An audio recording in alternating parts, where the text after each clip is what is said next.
ハレルヤ、ハレルヤ。2023年8月20日の礼拝を始めます。皆さんお立ちください。賛美歌539番を賛美します。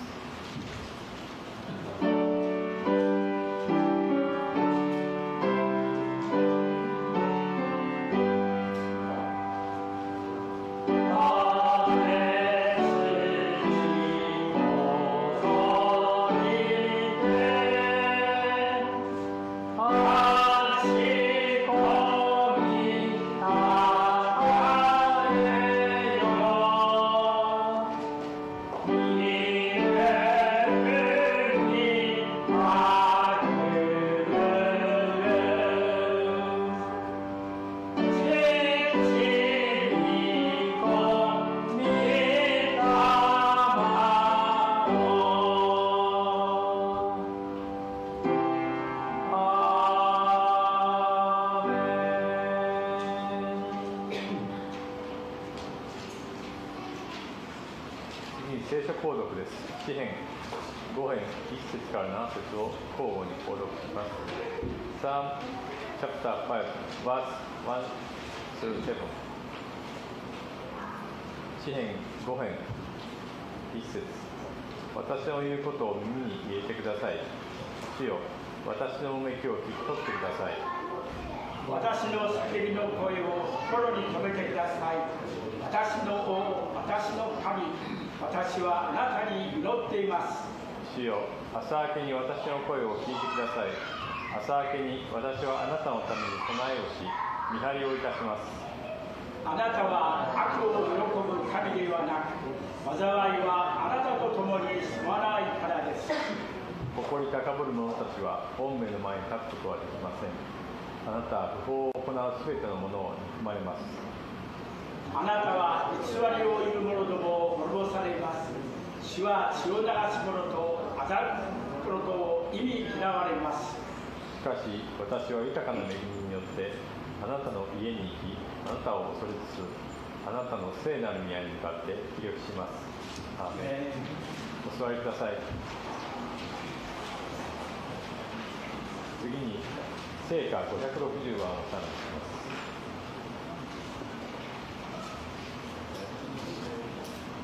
「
祈りを弁女兄弟にお願いします。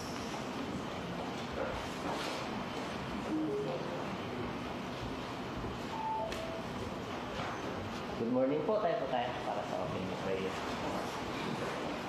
Let's pray. Ama naming Diyos na makapangyarihan sa lahat, ang aming Diyos na pinagmumulan ng aming buhay, aming Diyos na pinagmumulan ng aming kaligtasan. Panginoon, salamat Panginoon sa umagang ito, Panginoon, sa araw na binigay mo, Panginoon, sa bawat isa na kami nagsama-sama, Panginoon, upang kami magpuri at magpasalamat sa iyong dakilang pangalan. Salamat, Panginoon, sa panibagong buhay na pagkakataon na binigay mo, Panginoon. Dalangin namin, Panginoon, na ang iyong banal na Espiritu ang siyang mangusap sa bawat isa sa amin, Panginoon. Mangusap ka, Panginoon, katagpuin mo, Panginoon, ang bawat isa through your Holy Spirit, O God. Dalangin namin ang iyong mga salita, Panginoon, ay patuloy na tumimo sa aming mga puso at isipan, Panginoon. Dalangin namin ang iyong presensya, Panginoon, dahil ang sabi mo, Panginoon, sa iyong mga salita, dalawa o higit na nagkakatipon sa iyong pangalan ay nandun ka lagi sa aming kalagitnaan. Kaya alam namin, Panginoon, nakasama ka namin sa oras na ito, Panginoon. Dahil alam namin ang katagumpayan, Panginoon, ay patuloy na binibigay mo sa bawat isa sa amin, Panginoon. Salamat, O God. Alam namin, Panginoon, na kami man ay magkakaiba, Panginoon. Ngunit sa pamamagitan mo, Panginoon, ay ginagawa mo kami isa, Panginoon. Dahil ikaw, Panginoon, ang aming foundational rock, Panginoon. Ang aming pinaka-foundation, Panginoon. Dahil ikaw, Panginoon, ang aming Diyos na tagapagligtas, O God. Dahil wala kami magagawa, Panginoon, kung kami hihiwalay sa iyo, Panginoon. Dahil ikaw ang patuloy na nagbibigay bunga sa aming Panginoon. Salamat, O God, sa oras na ito at dalangin namin sa mga salita mo na may hayag sa oras na ito sa pamamagitan ng iyong mga lingkod na si Pastor Louie at si Pastor Kenji, O God. Patuloy namin dalangin na bigyan mo sila ng kaunawaan, patuloy na bigyan mo sila ng karunungan, kaalaman na nagmumula sa iyo, Panginoon. Dalangin namin na itago mo sila sa iyong likuran at patuloy na ikaw ang makita sa kanilang mga buhay at sa oras na kanilang pagbibigay mensahe, Panginoon. Alam namin na lagi mo silang iniingatan, lagi mo silang pinoprotektahan, Panginoon. At patuloy na yung biyaya ay patuloy na binibigay mo sa kanila, Panginoon. Salamat, O God, sa mga pastor namin ito, Panginoon. At patuloy na dalangin namin na patuloy mo silang gamitin para sa iyong mga salita, Panginoon. Dalangin namin na mga kapatiran namin na wala ngayon dito, ay patuloy na abutin mo sila, Panginoon, na iyong mapagpala mga kamay. Dalangin namin ang iyong biyaya, yung grasya ay patuloy namin nandyan sa bawat isa sa amin, O God. Salamat, O God, sa pagkakataon na kami magsama-sama upang kami ay sama-sama lumago, Panginoon, sa iyong presensya.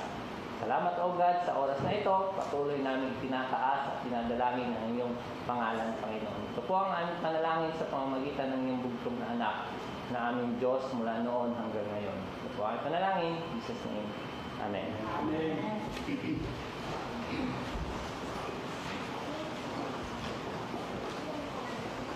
続いて聖歌232番を賛美します。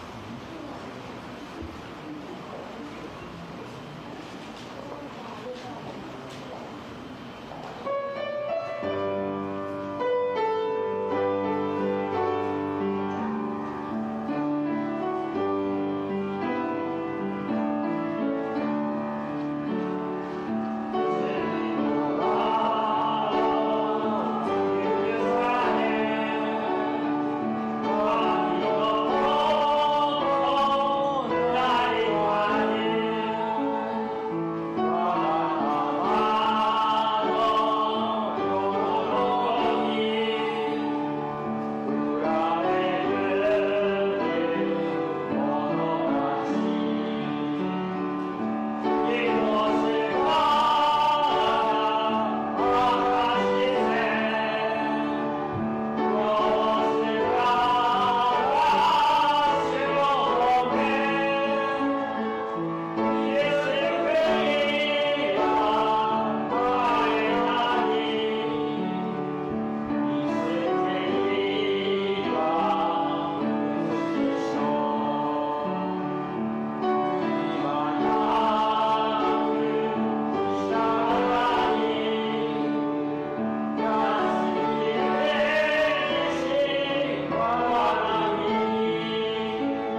How great is our God を賛美していきます。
今日検診をジェネシス兄弟メッセージを2箇所に分かれて健丈先生とパスタルリーです。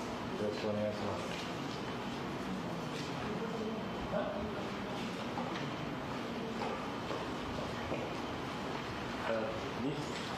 This week, translator Naomi is absent. Therefore, message is divided here and second floor.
ターンオンスイッチ。はい、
Okay, so ohayo gozaimasu sa ating lahat.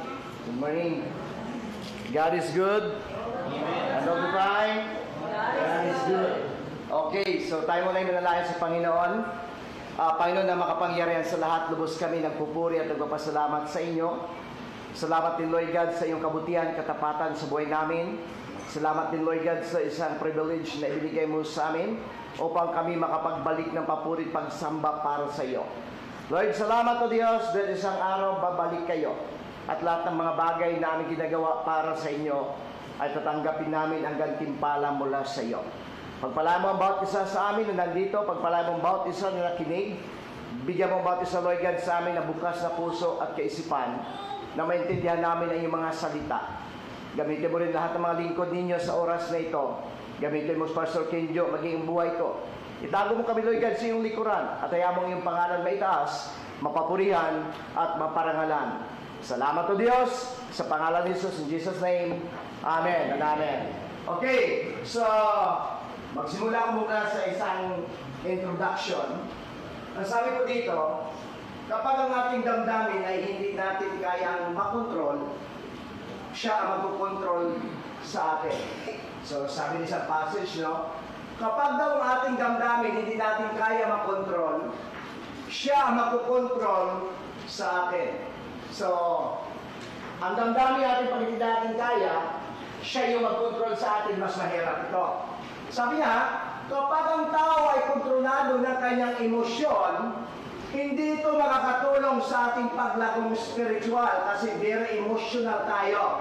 Kunting bagay lang. So madalas daw, lagi tayong nasasaktan at nakakasakit sa iba. At ang nakakalungkot dahil sa emosyon.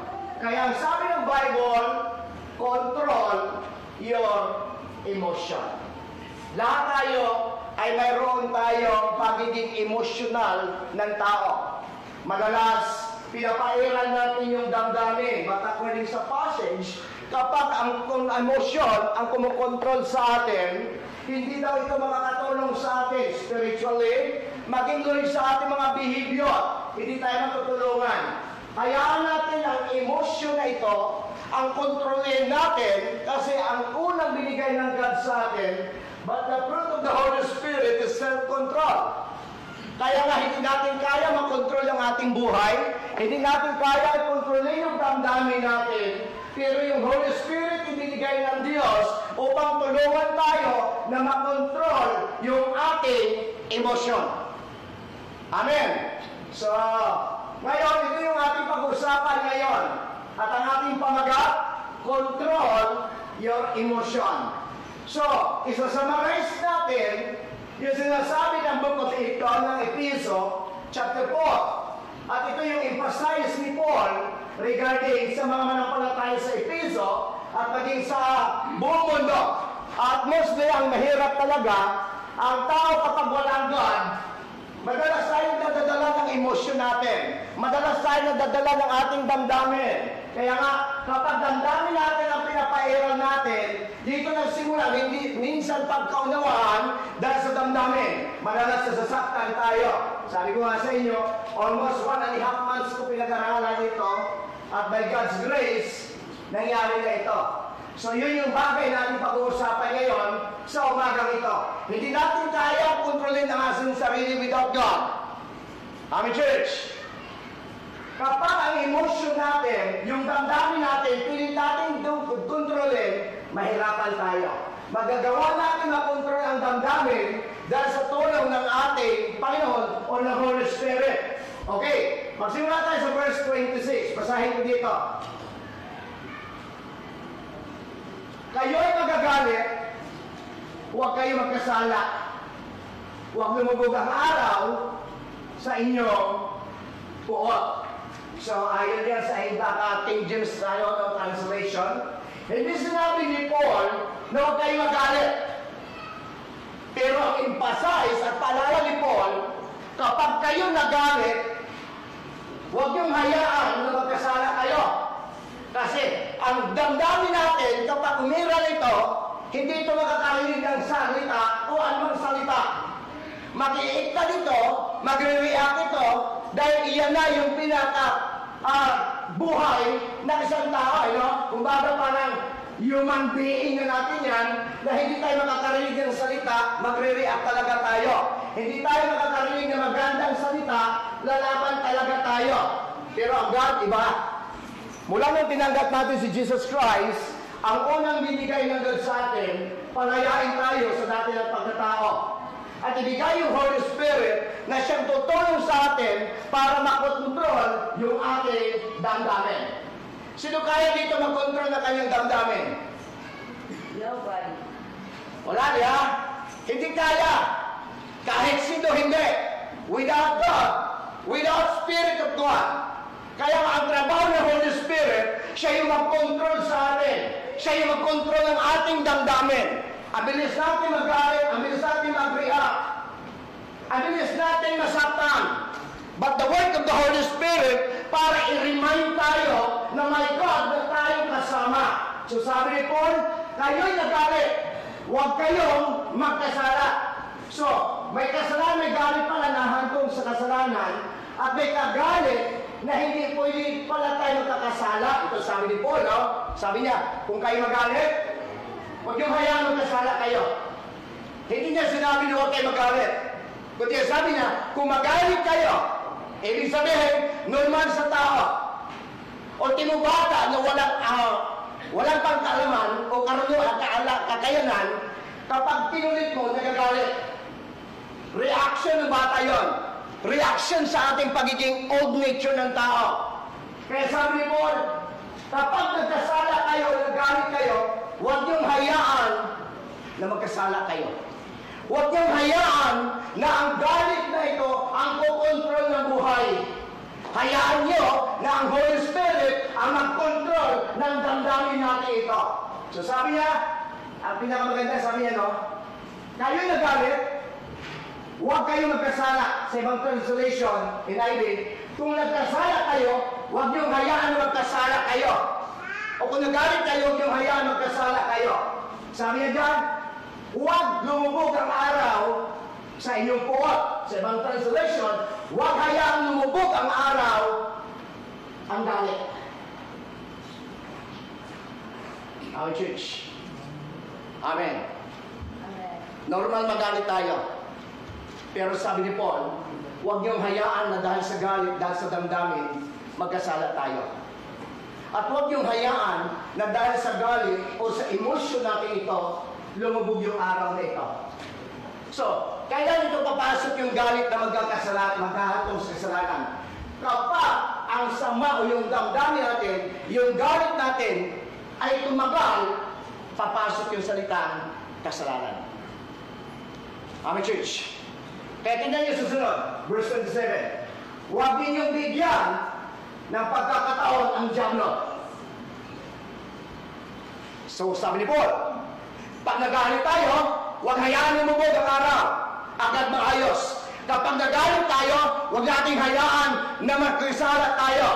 Dahil si Satan, 24 hours a day, nagbabantay siya na every time gusto niya tayo ibagsak. Kaya sabi niya, 27, huwag niyong bigyan ng pagkakataon si Satan. Alam niyo, pinagagustong-gusto ni Satan para magkamali tayo sa Diyos at magkasala tayo. Ang una niyang titirahin, yung ating emosyon. Kasi alam ni Satan na ang tao, emotional o ilusyonado. Masyado tayong umaasa at nakikiramdam sa ating damdamin. Yung tayo masyado natin, pinapahalaga yung damdamin natin. Kaya sa work ng Holy Spirit. Kaya tingnan niyo sabi ng Genesis. Even sa Genesis chapter 4, ito din ang paalala ni Yahweh kay Cain. Ito yung time na ito na naghandog si Cain at si Abel. Si Cain, naghandog siya, hindi tinanggap ni Yahweh yung handog ni Abel, ni Cain. Si Abel, naghandog kay Yahweh, tinanggap ng Yahweh yung handog ni Abel. Ngayon, nagalit si Cain kay Abel. Sabi ko nga, habang pinag-aralan ko, ano naman ang connection ni Abel? Bakit nagalit si Cain? Kasalanan ba ni Cain o ni Abel na hindi sundin o hindi tanggapin ni Yahweh yung handog niya? Hindi kasalanan ni Abel. Amen, church. Walang kasalanan si Abel. Pero si Cain, nagalit. Kaya nga sabi ko sa inyo, o sabi kanina sa quotation, yung galit, yung damdamin, yung emosyon, ito yung madalas kapag kontrolado tayo, madalas tayong sasaktan, madalas din tayo nakakasakit. Kasi bakit? Ilahad ko yung damdamin ko, sasabihin ko kung anong nalalaman ng damdamin ko. But ang sabi ng Diyos, control your emotion, church. So, pag-usapan natin as a Christian. So, sabi nito, pagdating dito sa verse 7, in Genesis chapter 4, ito na naghandog. So, nagalit si Cain. Gusto niyang patayin si Abel. Magkapatid sila, tingnan niyo ha. Tingnan niyo yung emotion, tingnan niyo yung damdamin. Hindi pinahalagaan o hindi tinanggap ng God yung handog ni Cain. Nagalit sa kay Abel. At ultimo kapatid niya, papatay niya. Because of ano? Emotion. So, anong ginawa ni Cain kay Abel? Pinatay. Tama? Ngayon, tingnan niyo sabi dito. Sabi ni Yahweh, kung mabuti ang ginagawa mo, dapat kang magsaya. Kung masama naman ang kasalanan, tulad ng mabangis na hayop na laging nag-abang upang lupigin ka at pagharian. Kailangan pagtagumpayan mo ito. Kung balikan natin sa taas, sabi din ni Pablo sa 27, kung magalit kayo, huwag yung hayaan na magkasala kayo. Kung nagalit kayo, huwag yung hayaan na abutin ito ng paglubog ng araw. Agad itong tapusin. So, mayroong similarity pagdating sa verse 37, sabi ni Yahweh, o ng Jesus Christ, o ni Paul, huwag ninyong bigyan ng pagkataon. Sino? Yung Diablo. Bakit? Hindi niyo ba alam na number 1 at ang isa sa salitang Satanas? Ang salitang Satan o Satanas, ang ibig sabihin, accuser. Deceiver. Amen. Kaya dinaya niya si iba't Adan. Ina-accuse niya yung mga nagkasala. Kaya si Satan, every time na umiiral yung damdamin, paborito si Satan na sasabihin, o kita mo? Papayagan mo yan? Saan yung reaction ng tao? Dahil nasaktan yung damdamin. Magre-react tayo base sa sakit na ating naranasan. Kaya nga, alam niyo, sabi nga ng isang sinerge ko, ang emotion daw, malalaman mo kung anong klaseng karakter mayroon ng tao. Based on emotion. Amen, church? So ngayon, sabi niya dito, na iniyaway sa Genesis, ang kaaway, ang kasamahan, o kasalanan ay tulad ng mabangis na hayop, na laging nag-aabang upang lupigin ka at pagharian. Kailangan mong mapagtagumpayan ito. Parang ganun din sinasabi ni Paul sa mga taga-Pilipos. Sabi ni Pablo sa mga taga-Pilipos, kung nagkasala kayo, yung hayaan. Na magkamali o kung magalit kayo, yung hayaan kasala kayo. Kung nagalit kayo, yung hayaan lumubog ang araw. Kasi kapag lumampas na ito, papasok yung kaaway upang magkaroon ka ng naramdaman sa damdamin. Amen, church. Nandiyan pa kayo? So, tuloy tayo. Kaya sabi ko, ito tayo, lahat tayo, ang tao, hindi na ayos yung pagiging emotional ng tao eh. Kaya tayo umiiyak, kaya tayo nasasaktan, kasi nakadepende tayo sa damdamin, tama? Tama ba mali? Ito tayo eh. So, ganyan yung buhay. Pero alam niyo, buti ng God. Mula nung tinanggap mo si Jesus Christ bilang personal savior ng buhay mo, ang una niyang binago sa atin, hindi ang ito. Ang binago ng Diyos sa atin, ito. Amen? Hindi knowledge ang binago niya. Ang inayos niya sa atin, puso. Amen, church? Amen. So, tingnan niyo, susunod. Romans chapter 12, verse 17 to 18. Sabi niya, huwag ninyong gantihan na masama ang mga masama. Huwag ninyong gantihan na masama ang masama. Ang mga gumagawa sa inyo na So sabi niya sa itaas, ano sabi niya Pilipos o Episo? Ano sabi niya Episo? Ibinasa natin. Kung magalit kayo,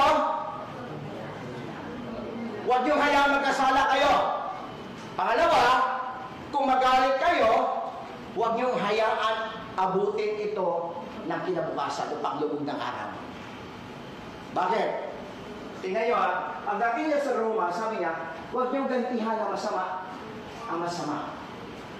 So pag koneksyon, yung koneksyon niya sa Episo, ito lang. Kung magalit tayo, hindi ka magalit na walang dahilan. Tama? Nagalit tayo kasi may dahilan. Amen, church? Amen. Kaya tayo nagre-react kasi may dahilan. Hindi tayo nagre-react kasi walang dahilan. Pero, ito rin sabi ng Bible. As a Christian, sabi niya, huwag din yung gantihan ng masama. Kaya tayo nagre-react dahil sa pangit na ating narinig. Dahil sa hindi maganda na ating narinig. Nagre-react tayo hindi maganda. Si dito sa inyo, na sinasabi, oy, tumanggap ka ng blessings tapos nagalit ka sa tao na nasabi sa iyo. Meron ba? Nasabi, oy, may blessing ka darating. Tapos nagalit ka sa kanya. Meron ba nangyari yan? Wala. Bakit? Kasi magandang dala niya. Pero kapag ang dala sa iyo at sinabi, ito ka, anong reaction natin? Nagagalit ka agad. Bakit? Kasi ito yung damdamin ng ating, ayoko masaktan ito eh. So ito sabi ni Paul, pagdating niya dito sa Romans 12:17, huwag ninyong gantihan ng masama. Ang gumagawa sa inyo ng masama. So sabi niya, kapag nagkasala, nagalit kayo, huwag niyo ngayon magkasala. Halimbawa, may nagalit sa inyo, may nagsasalita sa inyo na hindi maganda. Anong reaction natin? Magsalita din tayo na hindi maganda sa kanya. Tama ba mali? Kaya yung batong binato niya sa'yo, yung batong tinapuli mo para ipato sa kanya. Ang tanong, masaya ba tayo? Yes, nasabi mo yung dapat mong sabihin, nasaktan mo siya. Ang tanong, masaya ka? Ang tanong, masaya ba tayo? Hindi. Bakit? Kasi ang trabaho ng Holy Spirit sa puso mo, mamaya patuloy natin yan sa verse 30. Ang Holy Spirit na nanahan sa ating buhay, every time na mayroon tayong ginawa mali, ang sabi ni Pablo, huwag niyong bigyan ng pighati ang Espiritu Santo. So every time na may nagawa tayong mali bilang Christian, alam niyo, ang totoong Christian kapag gumawa ng mali, hindi masaya. Amen. Hindi ka masaya kapag may nagawa ka mali. Kapag isa kang Christian at may nagawa tayo hindi tama, hindi tayo masaya. Sino po dito sa inyo tuwang-tuwa kapag gumagawa na mali? Alam niyo, every time na magkakamali tayo, naranasan niyo ba pag nakagawa kayo ng kasalanan o mali, nalungkot kayo, na parang, Lord, bakit ganito naramdaman ko? Kasi, isasabi ng 30, every time na magkasala tayo, ang Holy Spirit na nanahan sa puso mo, ang siyang nasasaktan dito. Amen. At dahil ang Holy Spirit ang siyang nagmamanage ng puso mo, magre-reflect ito sa buhay mo kung ano ang naramdaman niya dahil sa nagawa mo. Amen, church? So ngayon, ito yung sabi ni Pablo, huwag niyong gantihan na masama. Yes, ginawa ka na masama, huwag mong gantihan, hayaan mo lang. Kasi pag ginawa mo din, ano pinagkaiba natin? Sabi naman ni Jesus Christ sa Mateo, tabla lang. Pantay lang kayo. Kung ang masama, ayaw magpatawa o gumawa ng mabuti, kaya din yan ng mga makasalanan. Alam niyo, ang hindi kaya ng makasalanan, yung every time na magawa sila ng mali, may conviction ng Holy Spirit, anak, mali. Yun yung wala. Kaya ang Christian, every time na mayroon nagawa tayong mali, yung Holy Spirit hindi ito mapakali upang sasabihin sa'yo kung ano ang mali. Sometimes, ini-ignore lang natin, di ba? Because of the damage.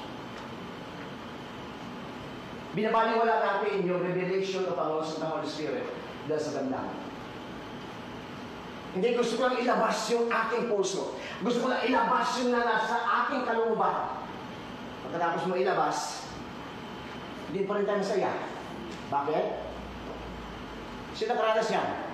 Yung nilabas mo yung sama na loob mo, nung matapos mo ilabas, hindi ka pa nakaranas ng kasiyahan. Alam mo kung bakit? Kasi una, makita natin dyan sa kanyang banal na kasulatan sa Ephesians chapter 4, pagdating sa 31, huwag kayong magbigay ng masamang pananalita. So tuloy-tuloy lang tayo. Verse 18, kaya't maaaring mamuhay kayo na mapayapa sa lahat ng tao. Mga minamahal, huwag kayong maghihiganti. Ipaubaya ninyo iyan sa Diyos. Pinotol ko kasi ito, kasi ang verse 19, may curse dito. So, sa grace, walang curse. Amen. So sabi niya, remind sa atin ni Paul, huwag maghiganti. Bakit? Kasi ang Diyos mabuti. Amen. Kung ang God mabuti, lahat ng anak ng Diyos, gawin niya mabuti. At bilang mabuti, trabaho natin ang gumawa ng mabuti. Hindi trabaho ang gumawa ng masama. Amen, church? Ang buti ng God. Kaya dapat makikita yung mabuti na ayon din sa ating ginagawa. So, balikan sunod natin tingnan. Tingnan nyo sa verse 29. Basahin na niya natin yung verse 29. Ito yung Ephesians chapter 4. So, pinagsimula tayo 26, 27, 28. Tingnan nyo sa 29, sabi ni Paul sa mga manampalataya sa Pilipos. Huwag kayong gumamit ng masamang pananalita. Ano yung title natin, church? Control your emotion. Bakit tayo nagre-react? Dahil nasaling yung ating damdamin. Kaya tayo nagre-react kasi tinamaan yung ating damdamin. Kaya tayo nagagalit kasi tinamaan yung ating damdamin. Ngayon, sabi ng Bible, huwag tumante ng masama-sama. Huwag niyong hayaan na bigyan niyo ng puwang sisitan na dayain at magkasala kayo dahil naman sa damdamin. So, ilabas mo yung laman ng damdamin mo, nasaktan mo siya, wala nang nanalo sa inyo. Pares kayo talo. Naniwala kayo? Nasaktan kita, nasaktan mo ako, ang tanong, may nanalo ba sa atin? Wala. Sino ngayon natutuwa? Si Zitan. At sasabihin ni Zitan, go! Amen, church. Kaya palahan ni Paul, kung nag-init o kung kayo ay nagalit, huwag niyong hayaan magkasala. At huwag niyong hayaan abutin ng paglubog ng araw. 27, huwag niyong bigyan ng puwang si Zitan o ang dyablo. Pagdating sa 29, huwag kayong gumamit ng masamang salita. So, ano ibig sabihin? Ang galit, hindi sinasabi ng Bible na masama o kasalanan. Ang galit, magiging makasalanan lang ito kapag may ginawa tayo na masama dahil sa galit. Naalala si Jesus Christ? Nagalit ba si Jesus Christ nung pumunta sa templo? Nagalit siya. Amen, church. Amen. Amen. Pero ang paalala ni Paul, kung magalit kayo, huwag hayaan. Ang salitang huwag yung pahintulutan na magkasala kayo. Hindi niya sinasabi, ang galit ay kasalanan. Kundi sabi niya, kapag nagalit kayo, huwag yung hayaan na magkasala kayo. So paano tayo nagagalit? Paano tayo magkasala kapag nagalit? Kasi, yung salitang binitawan mo, masamang salita din ibalik mo. Tama? Sipo dito ang pinagsabihan na masama, tapos ang ginanti niya, God's love you. Meron ba? Madalas, kapag pinagsabihan ka na masama, anong sasabihin mo? Mabuti ba? No. Because of emotion, sasabihin mo rin yung gusto mong sabihin. Sinaktan mo ako, sasaktan din kita. Kaya sabi ni Paul, kung kayo-kayo lang ang nag-aaway at nagkakagatan, mauubusan tayo. So, ano tayo? Control your emotion. Masyado tayong emosyonal sa buhay. Masyado tayong emosyonado. Masyado tayong nakikiramdam sa ating damdamin. Alam niyo ba, ng damdamin natin minsan, 90% hindi totoo sinasabi. Kaya pag sinasabi mo, ang sama ng tingin nito ni Bro Regan. So, yun damdamin natin, you know? Kaya sabi ng God, huwag yung gumamit na kayo. Number one, para magalit. Okay lang, magalit ka. Pero sabi ni Paul, huwag mo hayaan magkasala ka. Una, sa pamagitan ng salita. O anumang salitang binitawan sa iyo, anong salitang sinasabi sa iyo, huwag mo siyang gantihan na yan. Amen, church? Madali ba? Madali, hindi? Hindi. Mahirap. Hirap. Iigtad at iigtad ka. Pero alam mo ba anong trabaho ng Holy Spirit? Sa tuwing makarinig ka na hindi maganda at nasaktan yung damdamin mo, doon mag-work ang Holy Spirit at sasabihin sa iyo, anak, relax. Relax. Amen? Amen. Subukan niyo pag wala tayong puro, hindi natin kaya kontrolin yung ating damdamin. Ano kayo mangyari? Gulo. Alam niyo, ang buti ng Diyos, ang Holy Spirit, nilagay niya dito para ang Holy Spirit ang may control dito at hindi tayo. Kaya church, huwag mong hayaan na kontrolin ka ng damdamin mo. Hayaan mo na ang damdamin mo, pasundin mo sa gusto ng Diyos para sa iyo. Amen. Amen. Kaya sabi ni Jesus Christ, if you follow me, we must deny yourself and take up the cross. Pinakamahirap, ibaba yung sarili. Pero sabi ni Jesus, kung gusto mo magsunod sa akin, baba mo sarili mo. Minsan may panahon na naapakan tayo. May panahon na nasaktan tayo. May panahon na mga naririnig tayo. Pero trabaho ng Holy Spirit, anak, kasama mo. Relax. Pag hindi natin kaya kontrolin at kontrolado tayo ng damdamin natin, pupuntahan natin, tatawagan natin. Why? Kasi ito tayo. Alam mo ba yung damdamin natin ay kabilang siya sa mga old nature natin? At yun din ang dahilan para tayo magkasala sa God. Tingnan niyo sabi niya dyan, huwag kayo gumamit ng masamang pananalita. Sikapin laging na ang pangungusap ninyo ay ang makabubuti at angkop. Saan? Sa pagkakataon. Pagkakataon ano? Nasa time, na sinaktan ka, time, na siniraan ka, relax. Relax.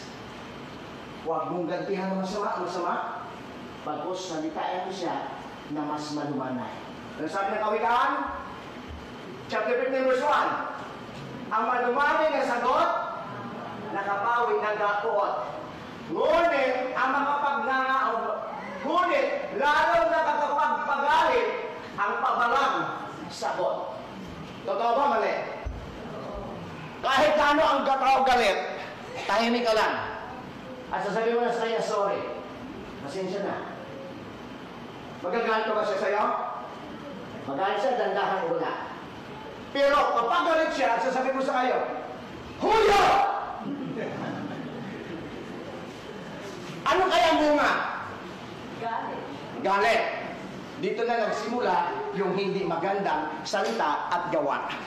So church, bilang mga anak ng Diyos, bilang mga tunay na manampalataya, control your emotion. Ang emotion hindi makakatulong sa ating paglago spiritual. Ang emotion ay hindi makakatulong at hindi mabibigay sa atin ng siya. Bakit? Kapag lalo tayo nakadepende sa ating naramdaman, lahat ng naramdaman mo na pabor sa iyo, masaya ka. Pero kapag ang mga naramdaman mo hindi pabor sa iyo, malulungkot ka. Pero sabi ng Romans 8:28, and we know that all things God's work together for good to those who love Jesus. So Lord, nasaktan ako, pero ang revelation ng God at sasabihin ka agad ng Holy Spirit, anak, relax. Be humble.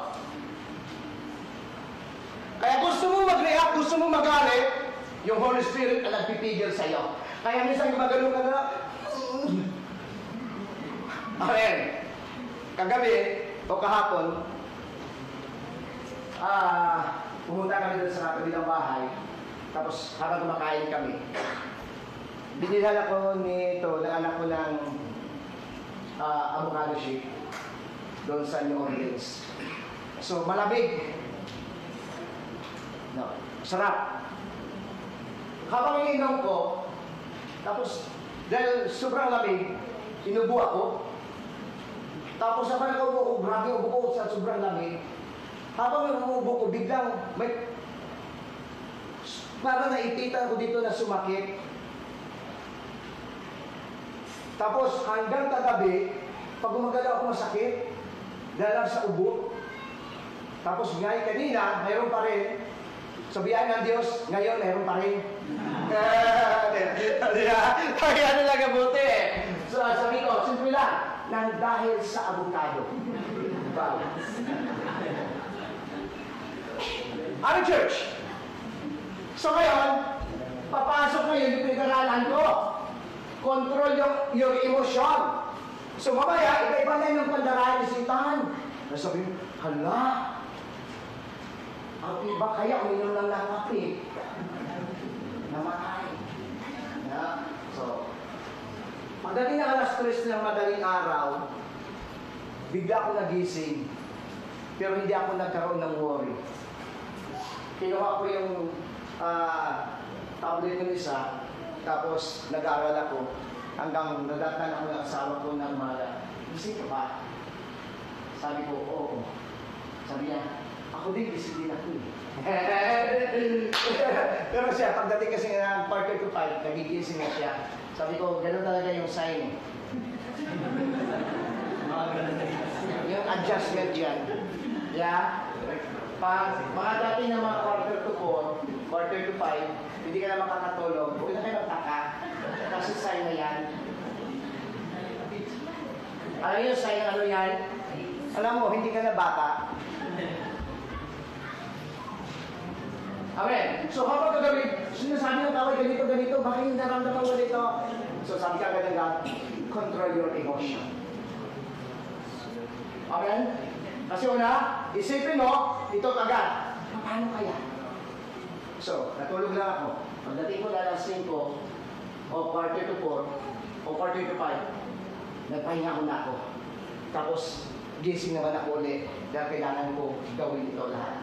So, kita nyo ha, every time na gawin mo, minsan sinusubukan tayo ni Satan kung totoo yung sinasabi mo. Sabi ko nga, hindi ko makalimutan yung mga bagay na sinasabi ko. After kinabukasan, nandun agad yung distraction. So church, as a Christian, sabi ni Paul, ulit, ang emotion o yung damdamin, hindi makakatulong sa iyo.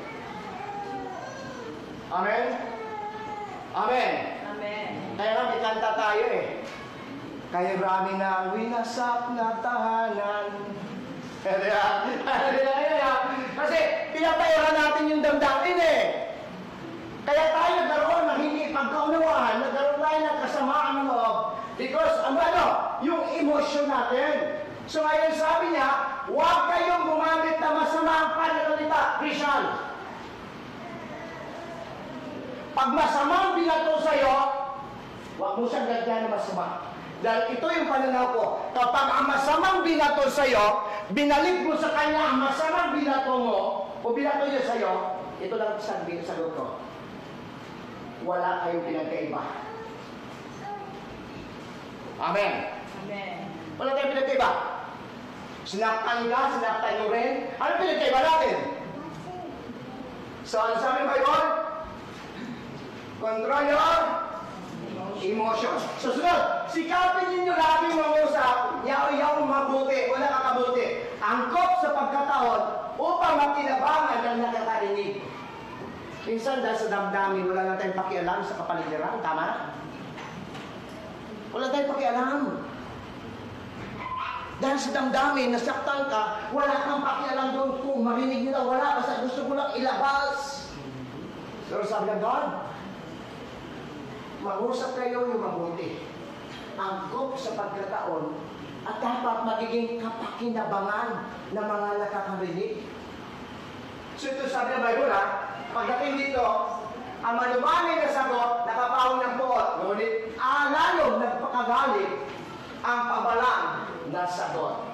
Kaya tingnan nyo sino sa inyo nakapanood, kaya gusto ko siya dili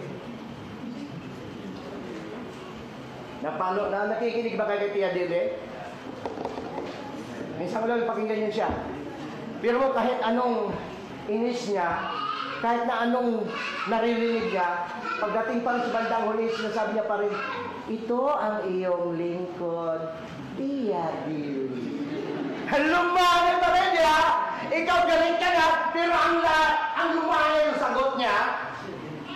So, church, kami ho ba na ang Holy Spirit binigay ng Diyos sa buhay natin? At ang Holy Spirit na ito ay mayroon siyam na bunga dito. At ang unang bunga is ano? Ano unang bunga? Pag-ibig.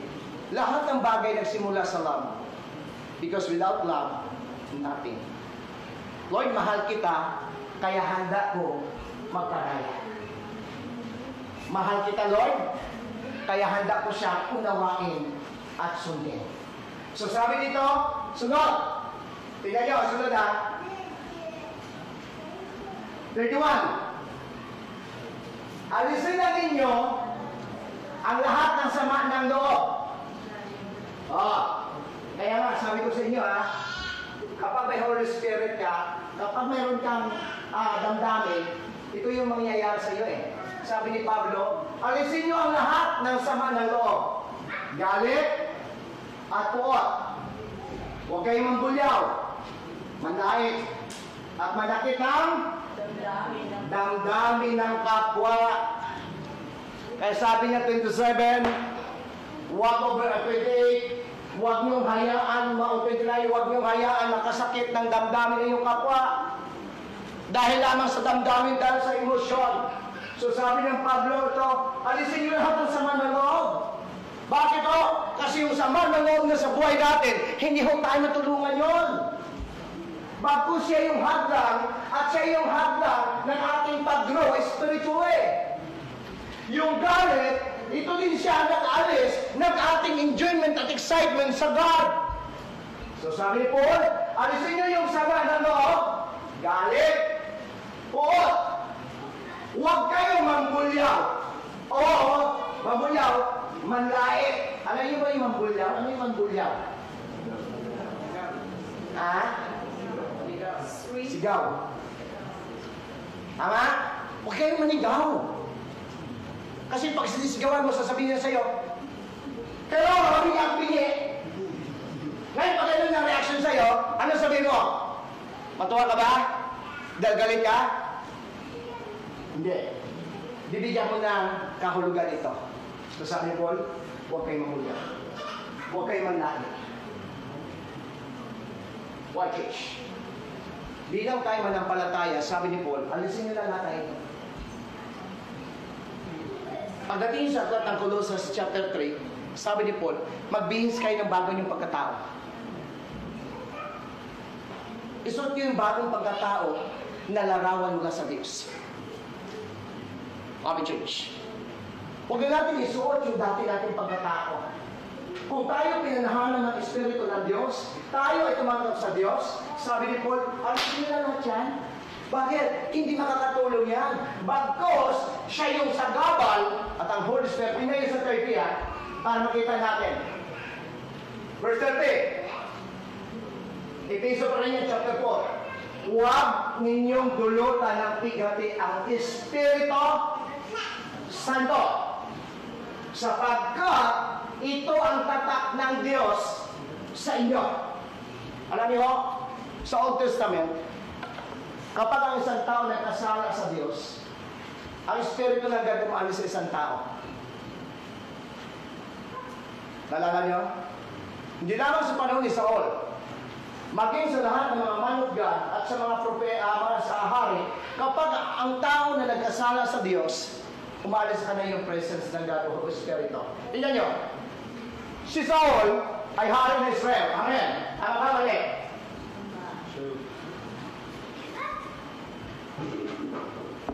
Alam niyo ba yung dahilan kung bakit ang Espiritu ng God umalis kay Saul? Yes. Malis ka? Umalis. Ito yung dahilan niya. Nung time na inutos ni Yahweh na patayin ang lahat ng mga Amalekites. Babae, lalaki, bata, matanda, may ipin, wala, pati hayop, patayin. Ang tanong, nung na-conquer ni Saul, o ni Saul, ang mga Amalekites, pinatay ba nila lahat? No. No. Binuha nila ang magaganda at matatabang hayop. Binuhay nila yung ibang mga bata. Alam niyo, ang salitang Amalekite, bakit gusto ni Yahweh na papasin yung mga Amalekites? Pero nagtira si Saul. At ang sabi ng Yahweh, ang mga Amalekites na ito ang magiging tinik sa inyo. Alam niyo, ibig sabihin ng Amalekites, church? Ang salitang Amalekites ay katumbas sa salita nila, ang salitang laman. Church, kung gusto natin sumunod sa Diyos, deny yourself. Kill all the Amalekites. Patayin ang pita ng laman. Amen. Pero nagtabi si Saul, nagtabi siya na maganda dahil ang akala niya, simple lang yung sinasabi ng God sa kanya. Church, sa ating buhay as a Christian, hanggat nabubuhay tayo, sa dati nating pagkatao, hindi tayo makapag-move on. Hindi tayo pahirapan tayo mag-grow. Kaya isa sa mga isa sa mga requirements ng God, doon sa mga disciples na gusto sumunod, kung gusto mong sumunod sa akin, ano sabi niya? Iwanan niyong sarili. Kasi ang hirap pong sumunod sa Diyos kung puro ang iniisip natin, damdamin natin. Amen, church? So ngayon, sabi dito sa verse 30, huwag niyong bigyan o dulutan ng pagdati. Bakit? Pagdating niya sa 31, ito na ang advice ni Paul. Alisin niyo ang lahat ng sama ng loob. Bakit po? Kasi kapag yung sama ng loob na yan ay nangangahan sa puso mo, yung galit, yung poot, ang Holy Spirit ang apektuhan dito. Sa unbeliever, normal. Pero sa believer, hindi normal. Pero kung believer tayo, hindi natin naranasan ito na mamighati at malungkot ang Espiritu sa buhay natin, there is something wrong. Siya po dito nakaranas nung nagawa siya ng kasalanan, umali hindi siya sadya, tapos after yun, nalungkot ka. Naranasan niyo yan? Alam mo, nakapagsalita ka na hindi maganda, alam mo, nasaktan mo siya, tapos nung nakita mo siya nasaktan, alam niyo, kahit mo sabihin, yung puso mo parang, ano yan eh, parang magbigla, mag-spike. Yung naramdaman mo, maramdaman mo agad, at unti-unti ka parang nalulungkot. Alam niyo kung bakit? Palagay niyo? Holy Spirit. Dahil sa Holy Spirit na sa'yo. Ayaw niya na magbitaw tayo ng hindi magandang salita. Ayaw niya na manatili sa puso natin yung sama ng loob, galit, at puot. Ayaw niya na mamuhay tayo sa dati nating pagkatao. Kaya sabi ni Pablo sa Colossus chapter 3, hubaringan ninyo ang dati niyong pagkatao. Amen, church. Nakuha niya ko? So ito yung sa paalala ni Paul. Kaya sabi niya, huwag kayong manggulyaw. Amen? Huwag ka agad manigaw. Sunod, manlait at manakit ng damdamin ng kapwa. Pastor, sinaktan niya ako eh. So, paraan na ba na sinaktan ka, saktan mo rin siya? Ang sabi ng verse 19 ng Romans, o Diyos na ang gantihan. Sabi niya, ng God. So church, lahat na nangyayari sa buhay natin, pinahintulutan ng Diyos dahil may purpose ng Diyos, may layo din ng God. Kagabi sa gawain, 3 bagay ang pinag-usapan. Number 1, Ano na bro? Sa gawain ng gabi. Ano? So, nakalimutan ka agad? So, sabi ni Apple, every season, there is a reason. Amen? Every season, there is a lesson. Every season, there is a lesson, there is a season, and there is a purpose. Kung ito yung bagay, sabi ng mga ral, lahat ng bagay, ito, si Yahweh nagpatakbo, lahat ng nangyayari sa mundo ito, ang may akda si Yahweh. So, ibig sabihin, lahat ng nangyayari, may purpose ang God. Lahat ng nangyayari sa buhay mo, may aral ang Diyos na dapat mong matutunan. Walang kwenta yung season na naranasan mo sa buhay mo without lesson na natutunan mo. Ama? Wala halaga eh. Halimbawa, yung mga problema mo naranasan ng taon, ang problema mo naranasan ngayon, kung wala ka natutunan, wala. Pero kapag may problema na natutunan mo, yung aral sa mga problema na naranasan mo, magawa ka ng paraan na hindi na mangyari sa iyo yung aral na natutunan mo ng problema dumaan sa iyo. Kasi ngayon, nung dumaan ang pandemic, anong ginawa ng dahilan ng tao? Anong aral na natutunan ng tao? Ha? Ano yung aral na natutunan ng tao? Sa nagdaang pandemic? Ha? Ano yung aral?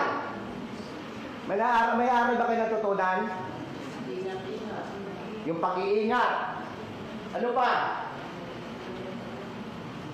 Alam niyo, isa sa pinakamatindi natutunan ng tao ngayon sa nagdaang pandemic, yung natuto tayo maghugas ng kamay ng alcohol na. Tama? Natuto tayo maghugas ng alcohol, kaya nga halos may bahay, may alcohol pa rin. Dahil pagdating mo, ang sinasabi mo sa isip mo, iba na yung wais. Sabi nga nila, wala nang pandemic. No, wala na. Sabi wala nang COVID. May COVID pa. Pero hindi na sa sikat. Tama? Hindi na sa sikat eh. Tapos na yung purpose nila eh. So, ika nga, nakuha na nila yung kuta. Kaya bigla na lang naglaho. Dumali tayo dito. So, sabi, alisin nyo na lahat. So, dapat, every season, ano? Dapat may lesson. Itong nahirapan ka dito, dapat may araw ka matutunan. Ami church, sa hanap buhay, sa trabaho, dapat lahat na nangyayari may aral.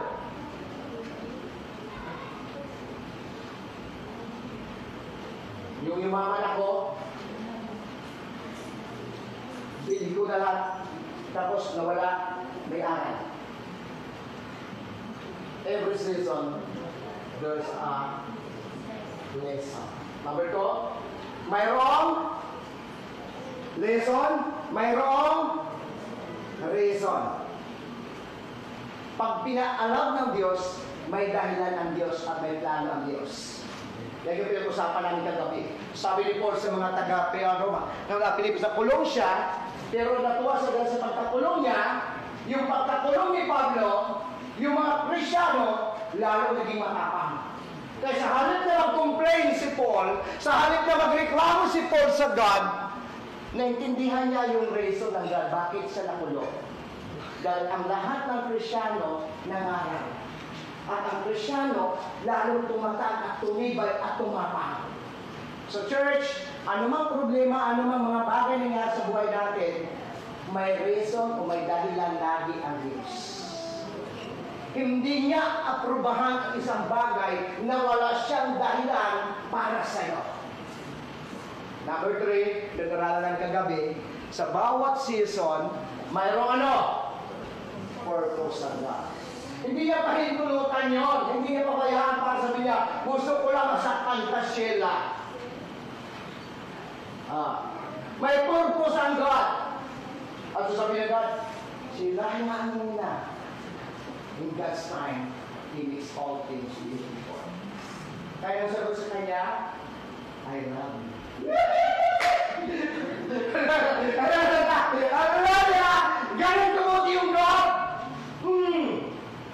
Ako, church. Amen. Nakoy na ako. Amen. Kaya nga may purpose ang God eh. Hindi mo nakita, pero ang God may purpose doon. Pero pagdating dito, sabi ni Paul, alisin nyo na lahat yun. Hindi yan makakatulong sa inyo. Alisin ang lahat ninyo. Lahat sa manaloob. Galit. Poot. Huwag ng bulyaw. Huwag ng nait. Dito tayo bagsak minsan eh, no? Ang lakas natin manlait eh. Tama? Tapos naghahanap pa tayo ng pwedeng dahilan para malait natin.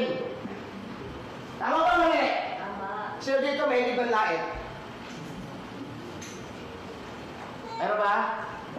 Wala dito, nasa labas. Minsan, biruan lang kami ng anak ko. Sasabihin ka agad ng anak kong lalaki. Di ba? Biro. Kasi minsan bibiro ko siya. Sabi ko dati, sabi ko, bakit gano'n naman yung ex mo? Tapos parang biruan na namin ha. Ito ang sagot ng tatay. Ito kagay sagot ng anak ko. Biranin ka naman pa eh. So kahit biro, no? Sabihan diyan ka naman eh. Naka yung church. So pero lain ha. Amen. Susunod na. Alam mo, ang ganda mo sana. Pero, ginawa mo. Tapos sasagutin ka. Ano pakialam mo? So, masaktan ka lang. Tama? Tama ba mali? Tama ba, Bro Regan? Kaya tingnan si Bro Regan, nag-iisip siya na malalim eh. So, nagpalit siya ng lahat. Dati, ang tawag niyan sa kanya, naka-blondie yan sa nambok, ngayon nakaitim na sa nambok. So, sabi ng Bible, huwag manlait, huwag manakit ng damdamin.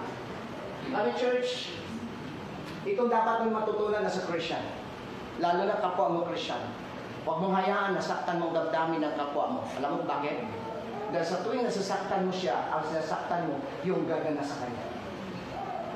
Stop! Why? According sa Apostol Paul, tayo ay isang katawan ni Kristo. Sino dito may katawan? Halimbawa, si Bro Benjo, may katawan siya. Anong gusto mong saktan, bro, sa sarili mo? Wala. Bakit hindi mo siya saktan? Katawan mo siya. Akala ko sabi ni Bro Benjo, Pastor, ikaw bro, Bro Regan, ano yung gusto mo saktan sa katawan mo? Wala din ito, bro. Pero ako, may alam ko sa'yo na madalas isang saktan. Sasabihin ko, bro? Ang madalas na saktan sa kay bro, damdamin.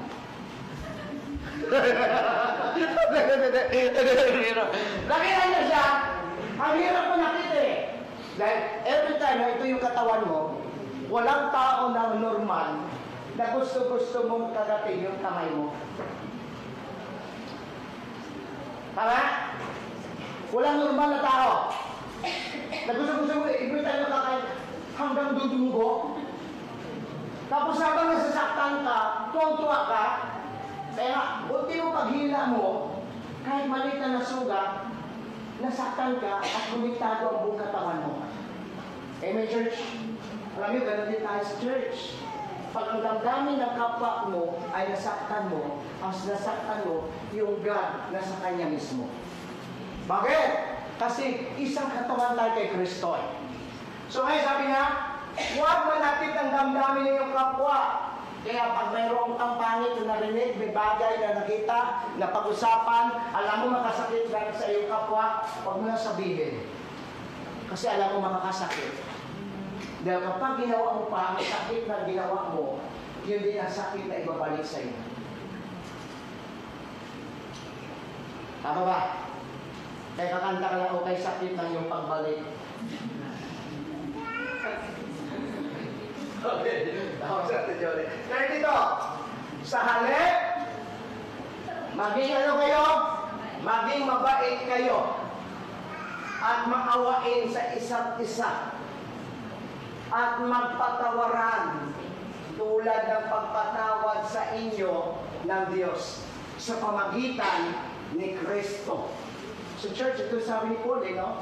Kaya nga, control your emotion. Ito tayo, gusto natin, ayaw natin ito, ayaw natin masaktan ito. Pero sabi ng Diyos, kapag nasaktan ka, kapag ginawan ka na hindi magbuti, sabi niya sa halip, maging mabait ka lang. Magiging maawain sa isa't isa.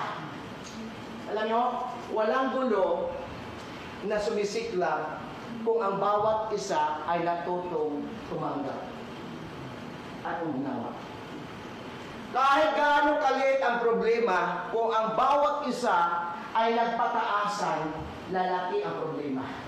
Pero kahit gaano kalaki ang problema, may batuto lang magpakababa sa isa, yung problemang malaki, susunod ito sa ibaba niya. So sabi ni Paul sa 32, sa halip, maging mabait kayo, maawain sa isa't isa, magpatawaran, tulad ng pagpatawad sa inyo ng Diyos sa pamagitan ni Kristo. Tingnan niyo sa verse 22. So, bakit pinahuli ko yung una? Di ba? Sabi ko sa inyo, ang hapon, pag nagbasa, nag-umpisa sila sa baba, pataas. So ngayon, dinaya ko sila. Yung panghuli ko, yung una. Dahil pa yun. Tingnan niyo sa 22. Iwanan na ninyo ang dating pamumuhay. Tubarin ninyo ang dating pagkatao na napahamak dahil sa masamang tita. Pagdating sa 25, ito na siya. Kapag nagalit kayo, huwag yung hayaan magkasala. At huwag niyong hayaan lumubog ang araw. 27, huwag niyong bigyan ng puwang-sisad ang dyablo.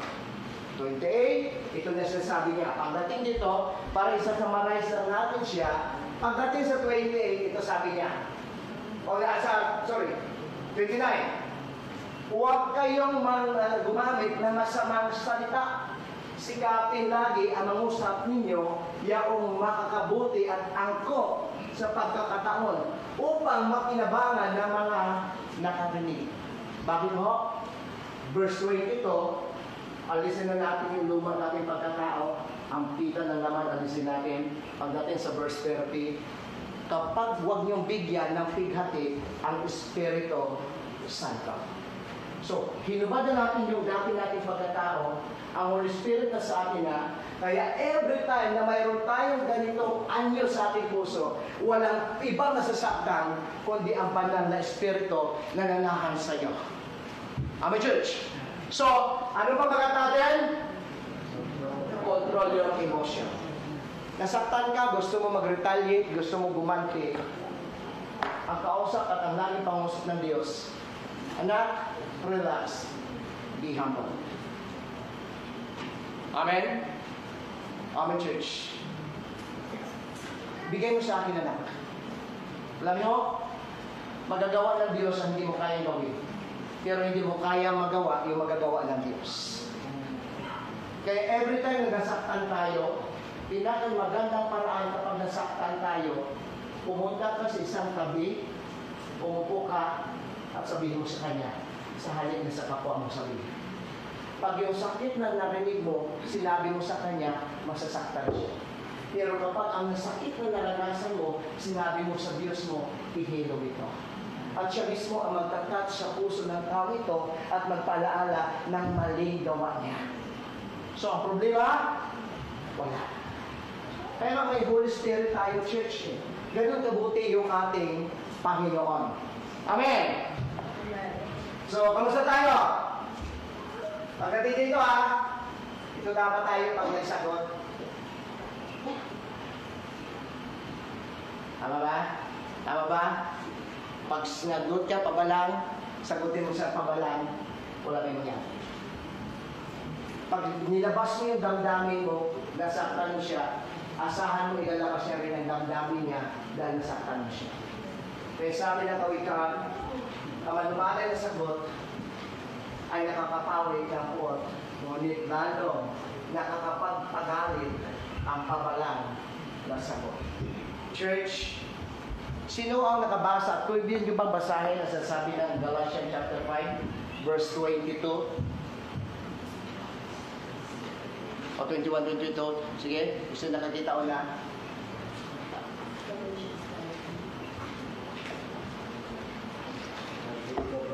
O sige bro, ano yan, Nihongo? Kala ko sa Nihongo dito, pastor. Sige bro, sige bro, sige. 5:22. Ito po yung sabi. Subalit ang bunga ng Espiritu ay pag-ibig, kagalakan, kapayapaan, katsagaan, kabaitan, kamutihan, katapatan, pagtitray, kahinahunan, at pagpigil sa sarili. Walang batas laban sa mga ito. Okay, so sabi niya, una, pag-ibig. Pangalawa, kagalakan, kahinahunan, pagpipigil sa sarili. So siyam. So tingnan niyo yung bunga ng Holy Spirit. Kaya ang Holy Spirit na sa atin na. Kaya sabi ng 22, alisin niyo na. Lahat ng dating yung pagkatao, alisin niyo yung pita ng laman. At pagdating sa verse 30, huwag niyo bigyan ng pighati ang banal na Espiritu. Bakit ito? Kasi hindi niyo ba alam na ang katawan niyo ay ano? Ano yung katawan niyo? Okay. Tingnan niyo sa verse 30. Dito na tayo natapos. Basahin natin ulit yung verse 30. O, hindi ako na magbasa kasi malabo dyan sa inyo. Huwag ninyong dulutan ng pighati ang Espiritu Santo. Sapagkat ito tatak ng Diyos. Tingnan niyo yung kaibahan. Yung Espiritu ng God during the Old Testament, umaalis ito kapag ang tanay kumali o nagkasala. Nalala niyo si Saul? Kapag si Saul ay nagkasala, ang Holy Spirit o yung Espiritu ng God umalis sa kanya. At kapag yung Espiritu ng Diyos wala sa kanya, ano nangyari kay Saul? Pumapasok yung ano? Evil spirit o bad spirit. At dahil mayroon siyang masamang espiritu, ano yung buhay ni Saul? Nagiging violente. Kita niyo? Kaya nga si David, madalas siya sinisibat. O timo yung anak niya si Jonathan, gusto niya saktan. Pero kapag siya nasasaniban ng evil spirit, ano ginagawa ni Saul, ni David? Kantahan. At pagkakanta ni David, ano nangyari sa evil spirit? Umaalis. Tingnan nyo ha, anong message dito? Ang isang tao na walang banal o walang espiritu ng Diyos, yung espiritu ng demonyo sa tao. Kaya sabi ni God, sa binasa natin, huwag yung bigyan ng pagkataon na lansihin kayo ni Satan. Alisin niya ninyo ang dating pagkatao. At huwag yung bigyan ng pighati ang Holy Spirit na sa inyo. Pagdating dito, sa 30, hindi nyo ba alam na ang espiritong ito, tatak? Alam niyo yung tatak, no? Noon, nakalagay lang sa kanila, umalis. Pero yung tatak, alis mo yun? Palagay nyo. Alam mo, nakatatak na sa'yo. Mariremove mo pa ba yun? Hindi. Kaya sabi ko sa inyo, ang tao may tato, kahit ipabura mo yan, matanggal yung tato, pero hindi maalis yung resulta ng church. Ang sabi ng God, hindi niyo ba alam na ang katawan ninyo o yung Espiritu Santo ay tatak ng Diyos sa inyo? Ibig sabihin, nakasel dyan, nakahangko sa inyo, puso. At kailanman hindi siya aalis sa inyo. Pero ang pakiusap niya, verse 30, huwag niyo siya bigyan ng pighati. Kasi every time na may ginagawa tayong mali, every time na nag-iipon tayo dito ng mali, ang nalilihati at ang nalulungkot, ang Espiritu ng Diyos na nasa iyo. Ngayon, kapag nalungkot siya, ang apektado nito ay sino? Tayo din. Tama? So ngayon, sabi niya, at pagtibay sa inyo, ang katibayan ng inyong katubusan pagdating ng takdang araw. Iyan sa verse 20 ng unang Korinto. Hindi ko lang kinuha yung 19, no? Sabi niya, binili kayo na malaking halaga. Kaya gamitin ninyo ang inyong katawan upang maparangalan ang Diyos. Church, Ang katawan mo hindi na sa'yo yan. Sagad. Gawin mo at gamitin mo ang katawan mo para sa kapurihan ng Diyos. Amen. Amen. Amen. Amen. Saan natin ngayon ginagamit yung ating katawan?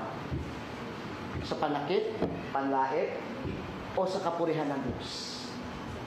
Church, verse 20 ng Epistle, chapter 20 at chapter 4, alisin nyo na ang dating pagkatao na napapahamak dahil sa kasamaan at pita na naman.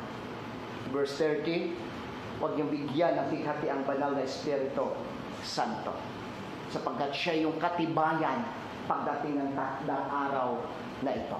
Verse 20 ng Korinto, binili kayo ng Diyos na malaking halaga. Kaya gamitin nyo ang inyong katawan para sa kapurihan niya. Amen? So church, isang bagay lang gusto ng God. Gawin mo ang isang bagay at gawin mo ang isang bagay para sa Diyos, hindi para sa akin. Gawin mo ang isang bagay hindi para sa iyo, para sa Diyos. Dahil ang pag-aari ng God at ang katawan mo ay hindi mo pag-aari at hindi pag-aari ng sinumang tao, kundi ang God ang bumili nito. Kaya gamitin natin ito para saan? Sa kapurihan ng Diyos. Amen. Amen, church. So, iwasan daw natin yung alin? Manakit. Mangulyaw. So, purihin ang Panginoon at pagpalain tayo ng Diyos. Ngayon, wala pa sila. So, antayin natin sila pagbaba.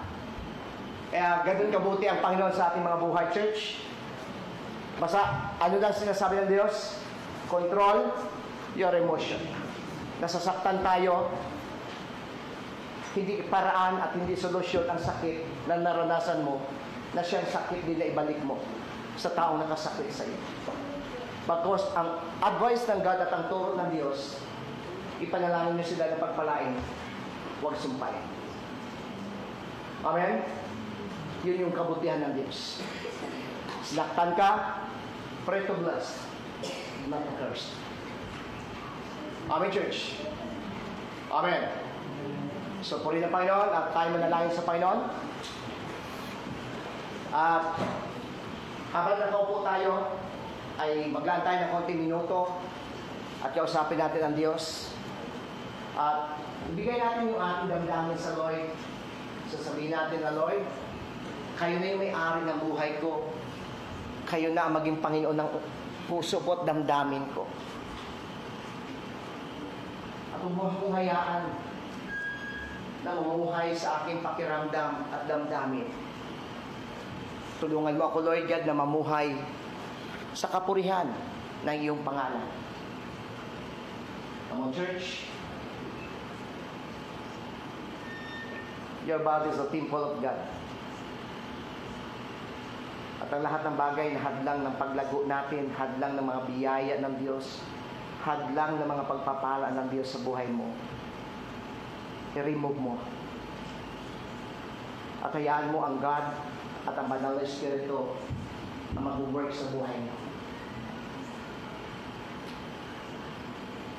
Lord, salamat. Sabagkat madalas nadadala kami ng aming mga damdamin. Nasaktan kami. At binabalik din namin yung sakit na aming naranasan sa aming kapwa. Pero Lord, nagpapasalamat kami sapagkat hindi yun ang kalooban mo. Bagkus tinuturuan mo kaming magpakababa. Tinuruan mo kaming umasa. Tinuruan mo kaming huwag gumanti sa masama. Tinuruan mo kaming ipanalangin na pagpalain at huwag sila sumpain. Lord, bigyan niyo kami ng humble heart. Dahil minsan, Lord, hindi namin natanggap ito at hindi namin na-accept ito dahil mayroon kaming palalo na puso.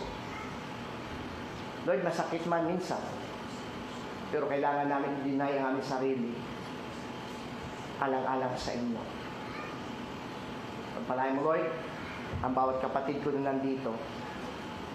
Ikaw agad na manguna at tumilos sa buhay ng bawat isa. Ano man po, Lord God, ang dala ng bawat isa, bigatin, suliranin. Tulungan niyo po ang bawat isa sa iyong mga anak.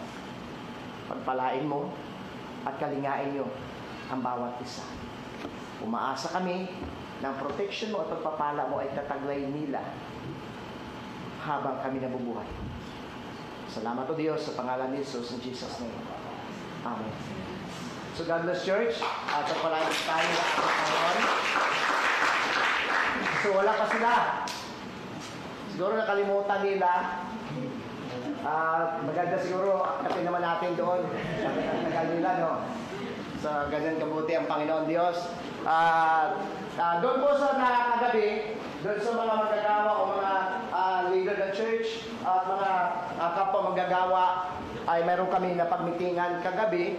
At kung gusto nyo makuha po doon at yung napagmitingan ay pwede nyo pong kausapin Sister J kasi nasa kanya po ang napag-usapan doon. So, regarding po ito sa ating nalapit na church anniversary. So, yun po, kagabi wala po yung mga taga-punato, no? Kasi wala kayong masaktian. Okay, so, yun po, kasi hindi na po natin pwede na i-adjust pa susunod na Sabado dahil wala na tayong oras. Last Saturday na lang para at i-announce na natin nakaraan na may pag-usapan tayo ng third Saturday regarding po sa church anniversary. So, paalala po, sa darating na August, ano ba yung last Sunday natin? August 27, no? So, August 27, wala po tayo dito next Sunday. Ang gawain po natin ay doon tayo sa Iwata Church. Doon sa tapat ng Likawa. So, doon po tayo at i-celebrate po natin ang 8 taon na kabutihan, katapatan ng Diyos sa kanyang gawain sa Iwata. So malapit lang po dito, mula dito ay nasa 15 to 15 minutes na ata o 20, depende lang po sa pagpatakbo traffic. Pero kung gusto natin, makuha nyo rin ng 10 minuto pag walang traffic lang, so ganun na kalapit. Mag-invite po tayo dahil sa anniversary po ay marami po at nandiyan na sila. So God bless po sa ating lahat at purihin ang Panginoon.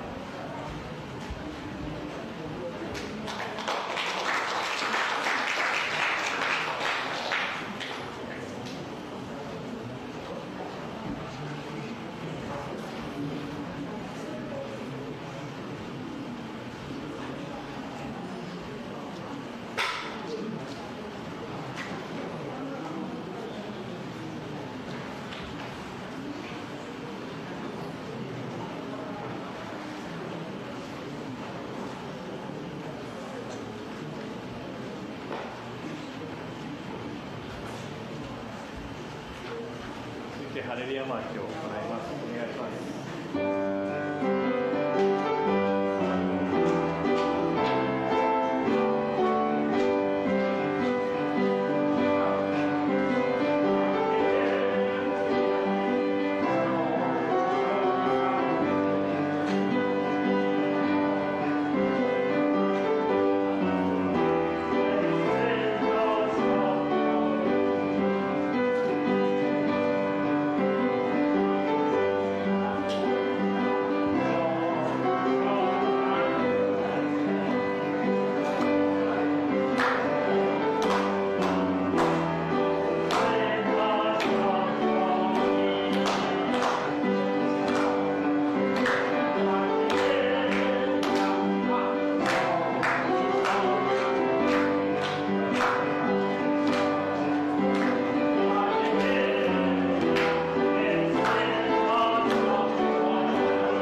tayo. Panginoon na makapangyarihan sa lahat, muli kami nagpupuri at muli kami nagpapasalamat sa iyo. Salamat sa matapos sa gawain.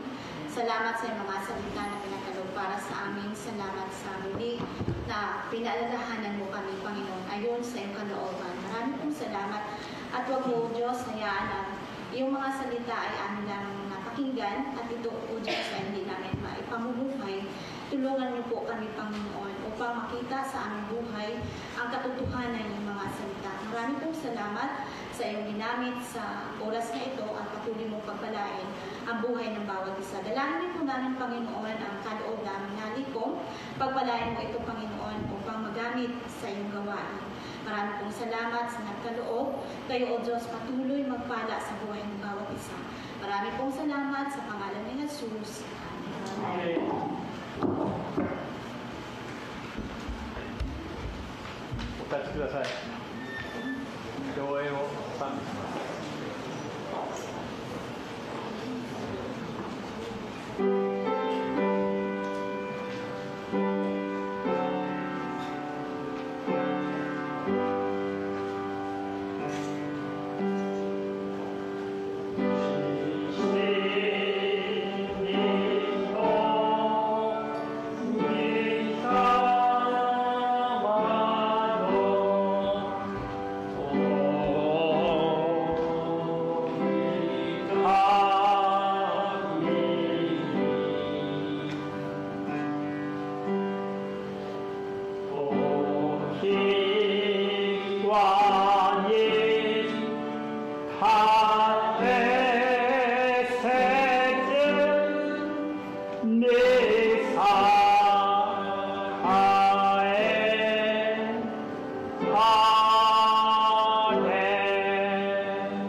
主イエスの恵み、父なる神の愛、聖霊の交わり、兄弟姉妹の縁、常しえまで豊かにありますように。アーメン。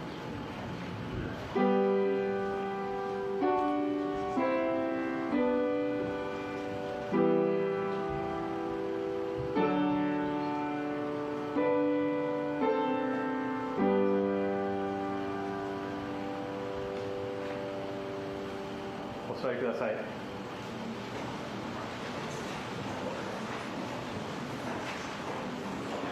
以上で礼拝を終わります。